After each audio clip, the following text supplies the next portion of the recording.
Hello, welcome to Scull RPG Podcast. My name's Dwight Scull. My name's Jacob Scull. And today we're going to teach you how to tell your story.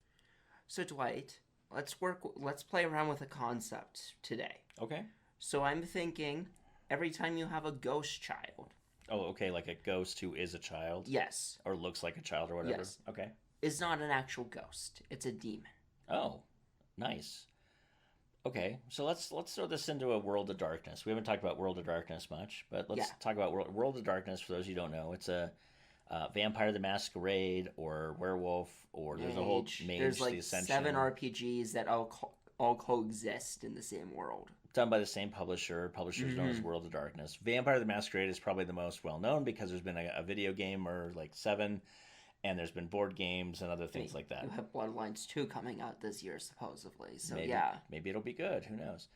Honestly, Bloodlines is amazing. So if you haven't played Vampire the Masquerade Bloodlines, it's like a really old game, but you can get it on GOG.com, and it is well worth it. Yes, it is. Really good storytelling in that, and that's kind of what World of Darkness is known for: is less focus on rules and more on storytelling. Mm-hmm. So let's have this conversation. So there are ghosts. There's an entire ghost book. I haven't read it in World of Darkness where you can play a ghost. There are certain rules for ghosts and things of that nature. But let's I like this concept. So you really, if you think about it, that's really an insidious thing to do. So a ghost. Let's just use kind of modern day lore. Right, because you can throw this into a D&D game or anything else if you want, right? You can take modern lore and shove it down. So let's say that in order to get rid of a ghost, you have to do something special. Like we could use the world of Supernatural. Supernatural, I don't remember how many seasons they're on. I haven't watched anywhere near all of them. I've watched maybe the first 4 or 5 seasons of Supernatural. But they have a thing where to get rid of a ghost, you have to find the unburied body. You have to find something that's memorable to that person. It's most likely their bones. Yeah, or if their bones have been gone, or it's maybe a locket or something on their person. Something that means something to them that's holding them to this plane. I think of it like a phylactery for a lich. Mm-hmm. Okay? So let's just play with that concept really quick.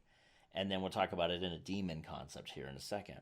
So let's say that your players know, because they have enough expertise to know through whatever skills would make sense, that ghosts are human spirits that are tied to this world because of some unfinished business. You can either help them. There's 3 ways to get rid of them. One is you can help them figure out what their business was and finish it, which typically could be some sort of revenge, find my killer, kill my killer, that sort of thing. Of course, that's hard if it's been like 300 years. Like their killer also died. Like it's...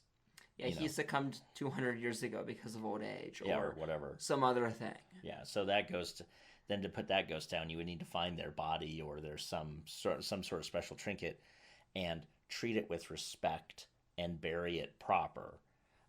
Or in the world of Supernatural, the other thing you can do is you could basically just burn what's left of the body where it's at. No ceremony, no nothing. You could just burn it.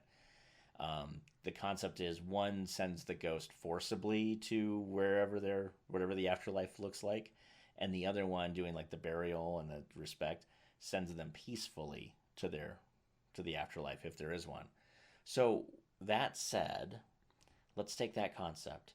So your players are basically, they find out that there's this child ghost that's contacting the family and maybe asking for some really weird demands.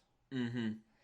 And your players are involved somehow. So the hook there could be that if your players are already somewhat knowledgeable in the supernatural, they're called in for that.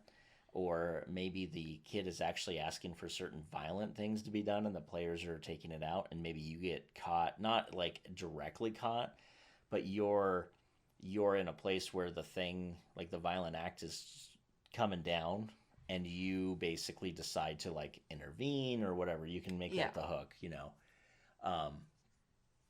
and you find out about this ghost child. No big deal. So you try to figure out who this child is, and that's when you start realizing this child has no history. There is no history of this child. This child never existed from what you can see. Now, it's either because the child's really old, or it's because this is something different. And you can look at it in determine like, okay, well, a ghost would dress appropriate for the age that they lived in. So a Victorian ghost will be in Victorian clothing. A Roman ghost would be in a Roman toga, clothing, those sorts of things. They wouldn't have changed their styles to keep up. Because they're living in that time frame still. Right. The ghost would be trapped in that time, right? Like they're like, I hate to say it this way, they're like the worst of the Amish. You know, they can't progress. It's not that they don't choose to; they literally cannot progress. So I have a lot of respect for the Amish. I'm just anyway, it's just a horrible thing to say. But that said, so then the players can start to find out. Wait, this child is maybe dressed, maybe only 100 years old, older than he should be, something like that. And there's no record, and we should have records from that long ago. Especially if you're playing in Vampire Masquerade. Vampire Masquerade, if you don't know, is played in basically whatever modern time frame mostly that you want to play. You could set it in the medieval ages, but most people will set it in like the year in the 90s or today, just depending on what they want to play. And the reason why they would set it in the 90s was because there was a lot of mythology and lore around the turn of the century, specifically because the games came out in the 90s. And as someone who lived through the 90s, Y2K was like, oh my God, the world's going to end and nuclear bombs are going to go off. And, you know, it was thankfully very disappointing. And I, 3 or 4 years later, threw out like the 3 gallons of water I bought as my prepping for just in case the world ended. So I'm actually kind of glad it didn't because I was totally not prepared. That said, I was right though. I didn't have to worry about anything. But that was said, I wasn't prepared in case it didn't. So the players find nothing. There's no kid. There's no kid ever lived in that house with that meeting that description. No kid ever died. You're not finding any items. There's nothing, right? They can't. They look. There's no bones. There's nothing. There's no locket. There's no shoe. There's nothing. And maybe in their travels, they start to realize that there's a specific type of demon which you can create that likes to prompt people to violent acts using some sort of memory, mind-altering controls type of spells eventually, like over time. It starts to get in the brains of people that listen to it. And it uses sympathy and pity as a weapon. So you are like, oh my God, this poor child, what do we need to do to help him? You know, and the child's like, help me.